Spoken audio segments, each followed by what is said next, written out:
Tom and the Center, thank you for this assembly. I will try to be as thoughtful as my two colleagues that preceded me on this panel just were, and Congressman Moran was, on our assignment, which was critical issues, the challenges and the obstacles, and the opportunities. So I'm going to talk a few of the critical issues and challenges first, and then a positive pitch on the opportunities. I agree that every citizen is a diplomat by the facts of life in the world.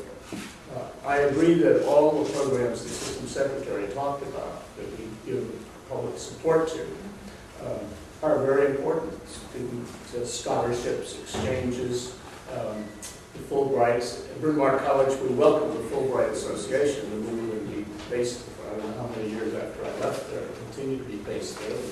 Fulbrights, the whole range of that kind of citizen exchange and understanding.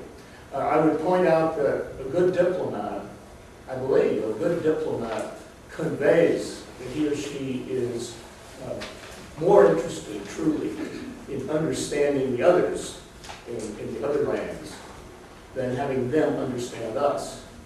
It was very, very important for Peace Corps volunteers as they approach other countries, as they entered other countries, to convey that spirit, that they were going to learn more than they gave, that they were there to serve, and that they were not an instrument of American diplomacy.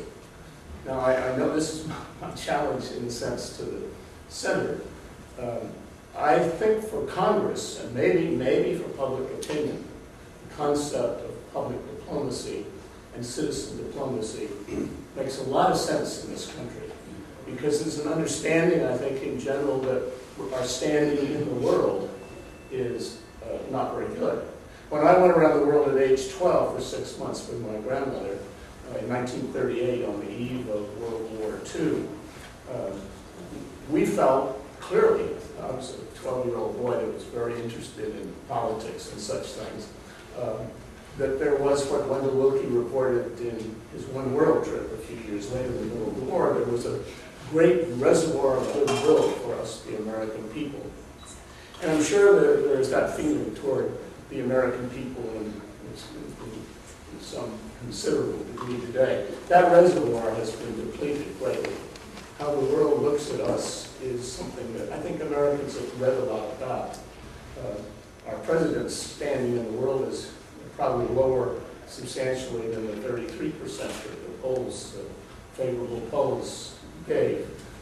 The opposition to America's invasion and occupation of Iraq and diversion from Al-Qaeda to Iraq is overwhelming. And I've been taking my grandsons when they turn 12 in honor of my grandmother taking me around the world.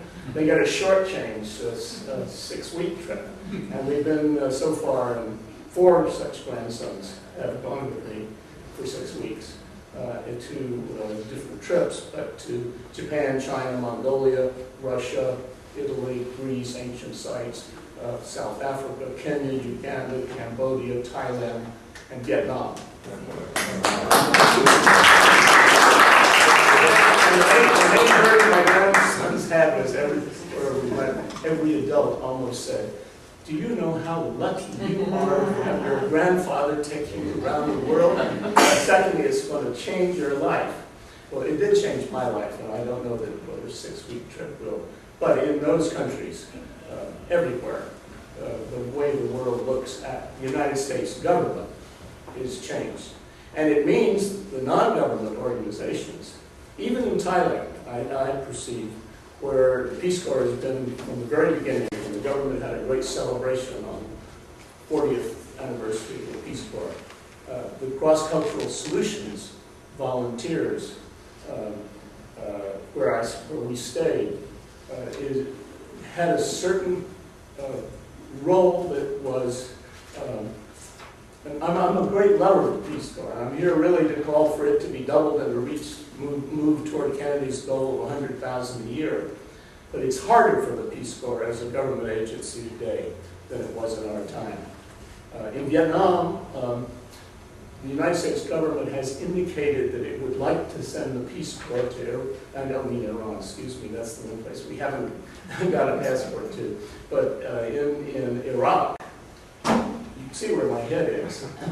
In Vietnam, a high-level member of the Assembly involved with relations with the United States of considerable power in Vietnam conveyed to me that they believe the United States government very much wants the Peace Corps to be welcome in Vietnam.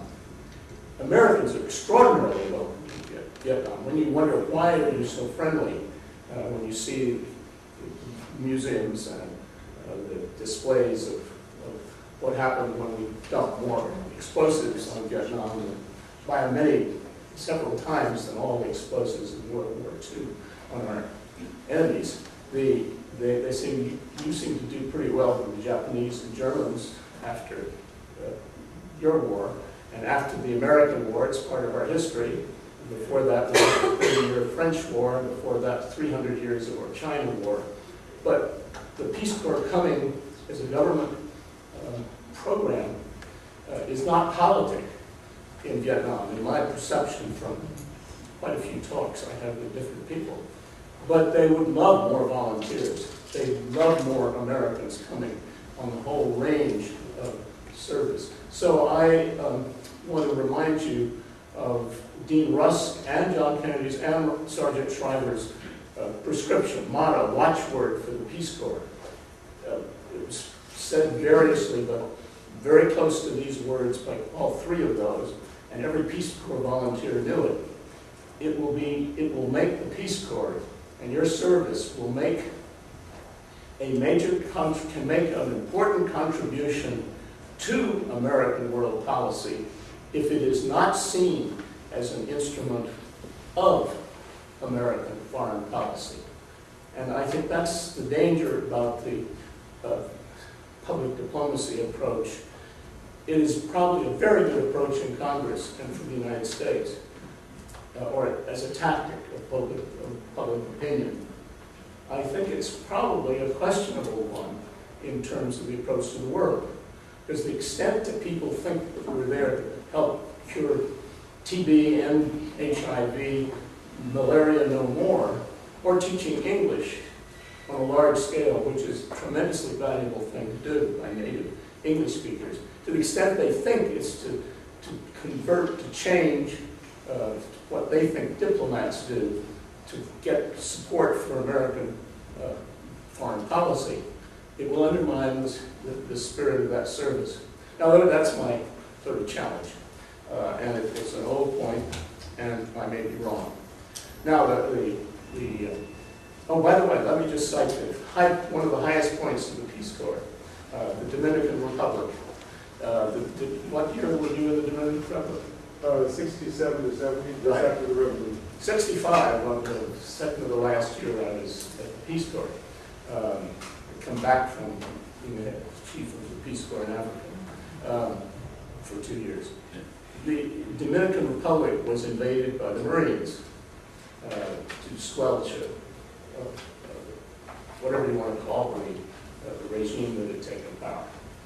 The Peace Corps volunteers refused to leave their barrios when the embassy told them, the Marines had come and you've got to go to the embassy. And the New York Times or other papers talked about the War Corps versus the Peace Corps. And they became heroes in the Dominican Republic. And that legend of those volunteers standing there that made Lyndon Johnson furious, a great supporter of the Peace Corps, made him furious. But it's still part of the best history of the United States and Latin America in terms of success and acceptance of the Peace Corps. Now, I'm here to represent the Building Bridges Coalition.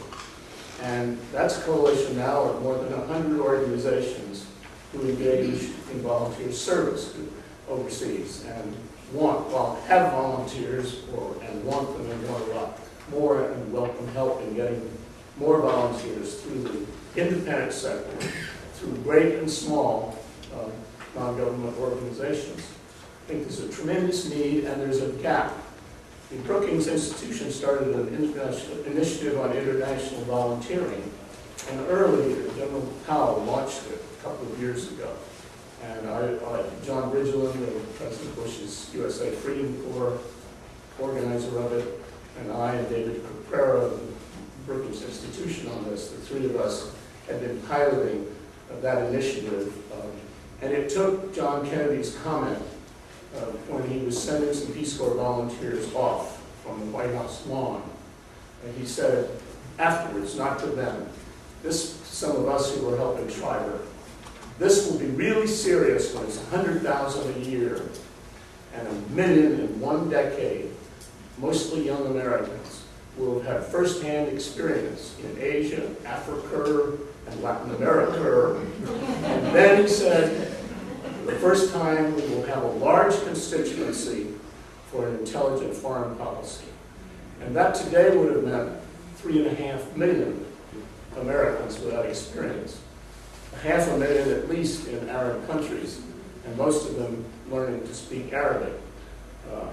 I, in a romantic view, think that if there had been 3.5 million Peace Corps volunteers back in this country, we would not be where we are now in Iraq. But who knows what the world would have been, American understanding of foreign policy would have been if it was 100,000 a year.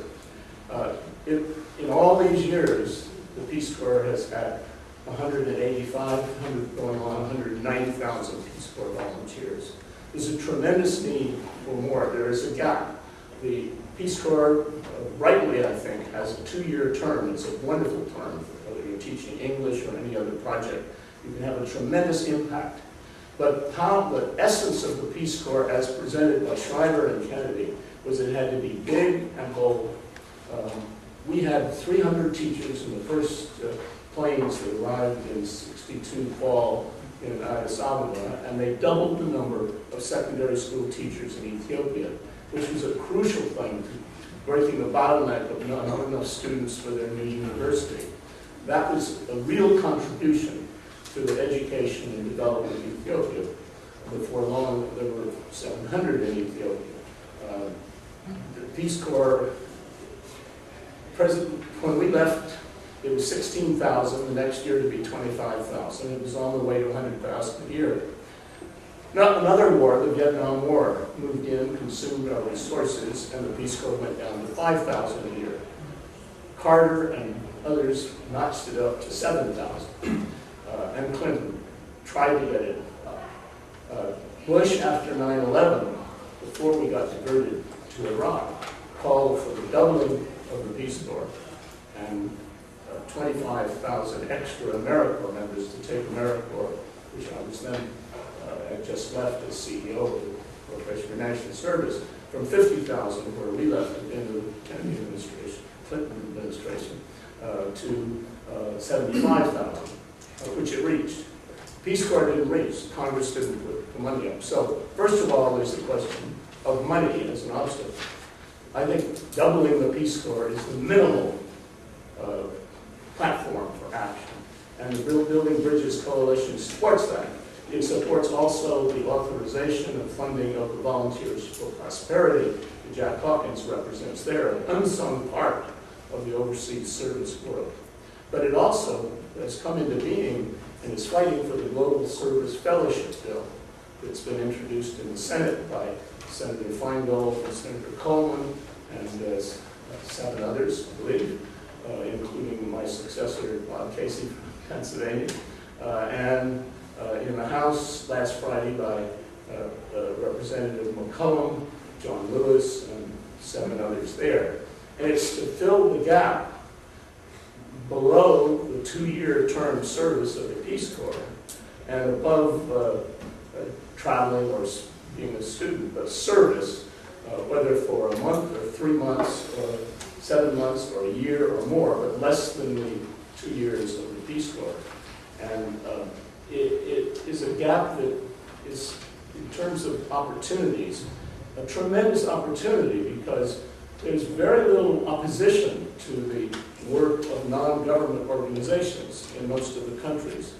I believe the opposition to Peace Corps and government programs with the new administration of either Party is likely to come out of the hole we're in now.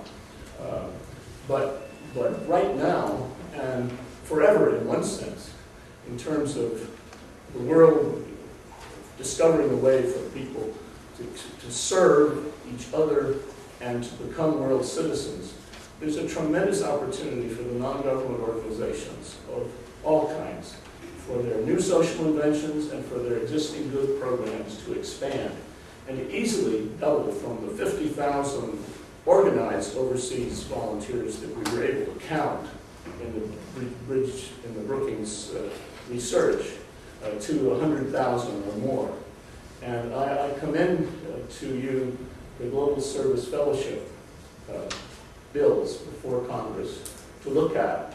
It's very modest in terms of what it proposes for the funding support, an average of 5,000 to have 10,000 as the initial authorization for this.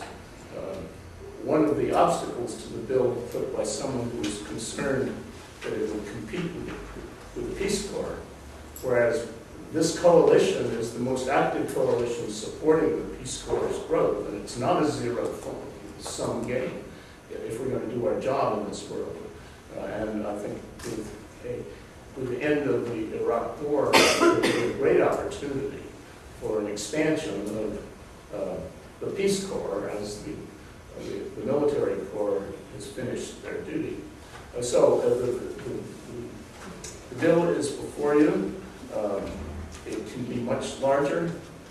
It's a beginning, and I hope many of you and your congressional friends will support it. Thank you.